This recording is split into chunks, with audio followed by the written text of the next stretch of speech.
Memphis, Tennessee.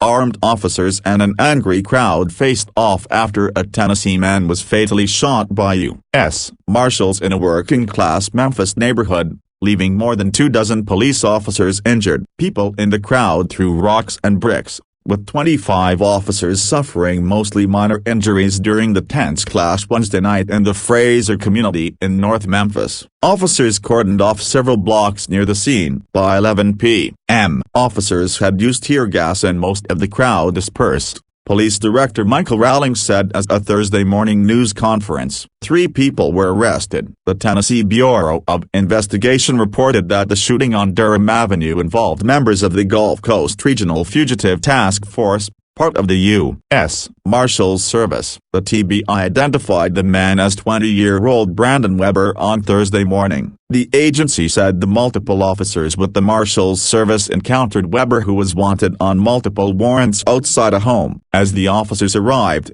the man was getting into a vehicle. While attempting to stop the individual, he reportedly rammed his vehicle into the officers' vehicles multiple times before exiting with the weapon. According to a Tennessee Bureau of Investigation news release, the officers fired, striking and killing the individual. No officers were injured. The Bureau said the investigation into the shooting remained active and ongoing Thursday morning. The Bureau has not identified the officers involved in the shooting. Shelby County Commissioner Tammy Sawyer previously retweeted a post identifying the victim as Brandon Weber. Pamela Moses, a local activist and candidate for mayor, said Weber had died. Several residents said he was well known in the neighborhood. Crowds became restless and a standoff formed between residents and officers at the scene. Officers brought out shields and batons while standing in a line. Helicopters soon started hovering over the area. Several gunshots could be heard, and members of the crowd yelled and threw rocks as patrol cars passed through the standoff. Moses said authorities used tear gas on the crowd. Local police said several officers were being checked by paramedics for minor injuries sustained from people throwing rocks and bricks. Some crowds slowly dispersed as rainfall started over the area around 10 p.m. local time. A Facebook post by Memphis Mayor Jim Strickland stated that at least 24 officers and deputies were injured along with 2 journalists. The post added that police cars were vandalized.